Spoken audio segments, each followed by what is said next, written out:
Hello, class. I just wanted to do a short video to check in. I apologize again about the late notice yesterday for having to cancel class. So I just wanted to go over what we've got coming up this week and moving forward, and then touch a little bit on listening. This is going to be a pretty short video. So, um, as far as for this week, you do have your first exam this week. So that exam is all multiple choice and true false. It's 50 questions. You have 1 hour to do it. You do need to complete it in 1 hour. You get one chance. Um, so if you start and try to stop, then it's going to submit it wherever you stop. So if you do 20 questions and walk away because something happens, you're only going to submit those 20 answers. So make sure you have an hour set aside to be able to do it, and uninterrupted. You can use your books for the exam, so it's an open book exam. You don't need to use a special browser or anything like that. But it is just your book. You shouldn't be looking up answers or anything like that, obviously. The other thing you have due this week is the listening assignment. So you'll take those 5 techniques and practice one a day, and you'll practice those for 5 days.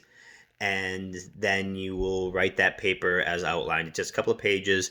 It's nothing too crazy, mostly talking about each one of the techniques as you tried it for the day, reflecting on it, how your listening changed, how if it helped improve your listening, or what that might have been. So those are both due by Sunday night. As I said in my email, if you need more time, especially on the listening assignment, since you need to practice that for several days, if you need a couple more days because as we didn't have class last week and you were waiting to get a question answered, that's okay. Just shoot me an email. Let me know that you need a couple more days on that, and that'll be fine. So for this week, like I said, I wanted to talk about the listening section from this week because listening is such an important part of communication.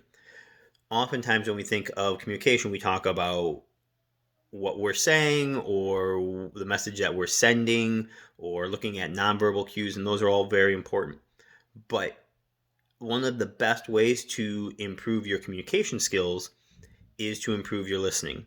And so, to be a good listener, you need to actively listen. So, that's more than just sitting there taking in the noise that's happening, whatever that noise is, whether that's this recording or a conversation you're having with somebody face to face or something else. Active listening is a process that you go through that helps make sure that you're taking in the information, you're understanding it correctly, and you're able to remember it later on. So that active listening process is very important. One of the very first things in the process is attending. So that is, how are you listening? Think of someone that you've been talking to who looks unengaged when you're talking to them. What do they look like to you? Right? They're looking away, or maybe they're slouched and sitting back, or they're fidgeting around, or they're looking around, or their face just doesn't have any emotion or reaction in it. You can tell when somebody's not really focused on listening to you. And so, one of the things that we need to do is really use our bodies to attend to what we're listening to. So, when you're in a conversation or when you're taking any communication that's important, right? You sit up, you sit forward, you engage, and you need to be there both physically and mentally as well. We know what that looks like when somebody we're talking to is wandering off, and when we do it ourselves, it's hard for us to recall what happened or to recall correctly what happened. So make sure that you're both physically and mentally engaged when you're listening, especially for things that are important. There's times that you're listening to things and it's not that important. You have music on in the background. There's a movie going on while you're doing your homework or something like that. And that noise in the background is okay to have, but you don't need to be actively listening as you do if you're having an important conversation with a significant other, or you're in an important business meeting, or you're doing something in class that's really important. So make sure that you're attending to the conversation that you're having when you're actively listening. Next is making sure that you're seeking to understand the information that you come in. So one good way to do that right away is to check nonverbals that are coming in. do the nonverbals match what the person is saying? Now, as we've talked about before with nonverbal communication, that mismatch could just be the sender sending out mixed signals. But it could also be that you aren't understanding what the person's saying. So if you're paying attention to the nonverbals and they match the verbals, that's a good way to check your understanding. Also, paraphrasing.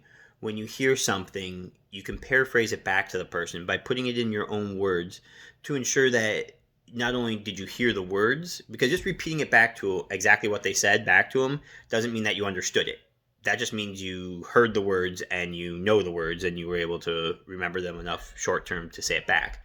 But by paraphrasing, you put it in your own words and it demonstrates that you understand what the person was trying to say. So by paraphrasing, it allows you to help remember it and check your understanding. It also ensures that the sender knows that you understand what they're saying. Next is critically evaluating the information that comes in. Is the information that you get coming in, is it fact? Is it opinion? Is it an inference? What's the difference between those? Right? A fact is something we can test and verify. An opinion is somebody's interpretation of something or somebody's point of view on something. And an inference is something that we take from a fact to apply to something else. So you could say that person is 7 feet tall. That would be a fact.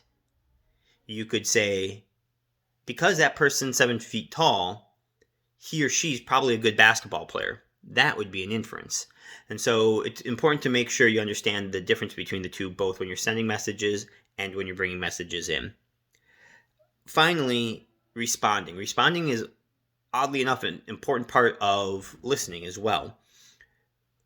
One of the important things to do, though, is make sure that you're responding at the right time, that you're not just interrupting somebody. So responding means you're taking in the entire message and then you're responding.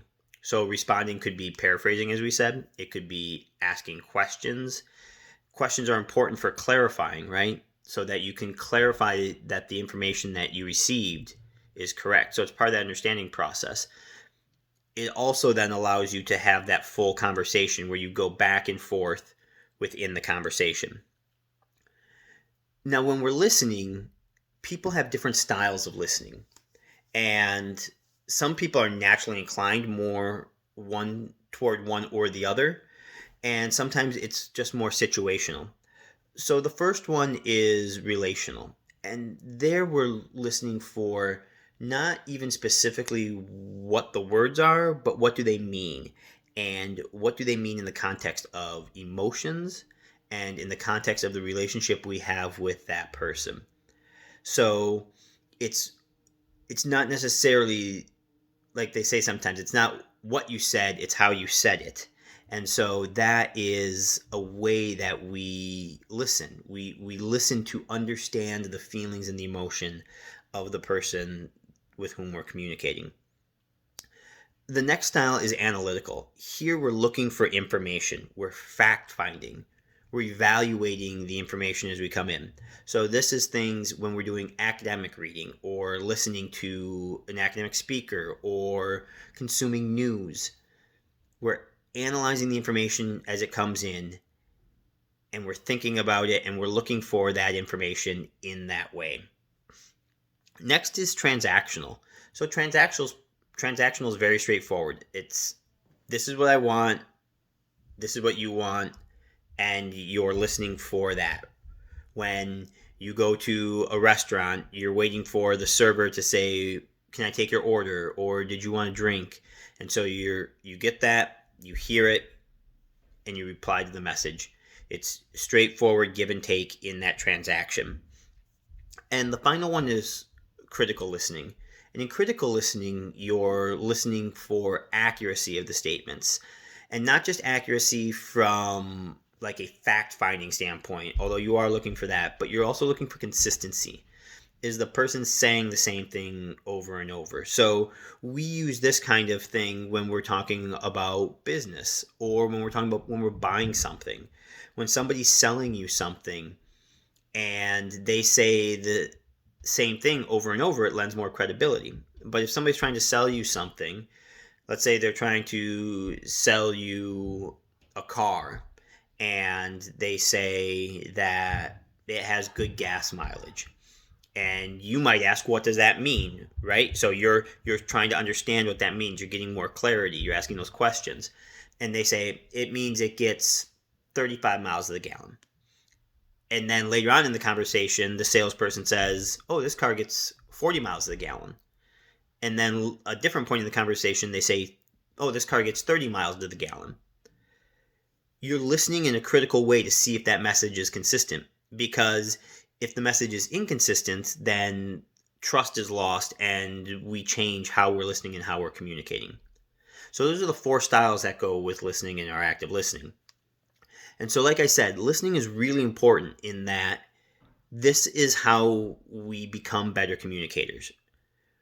More often than not, I think, people tend to be better at sending out a message than they are at receiving the message. So the more we can do to improve our receiving of messages, the better communicators we can be. So that's what I wanted to talk about with listening. Like I said, I didn't want this video to get too long. Just to recap for this week, remember we have exam on chapters 1 through 6 due by Sunday night. 50 questions. You need an hour. You need to complete it within the hour. You can use your book. And then there's also, make sure you wrap up your discussion boards for the week, and then the listening assignment. So if you have questions about any of those, let me know. If you need a couple more days on the listening assignment due to our delay, that's fine too. Have a great week, and I look forward to seeing you next week.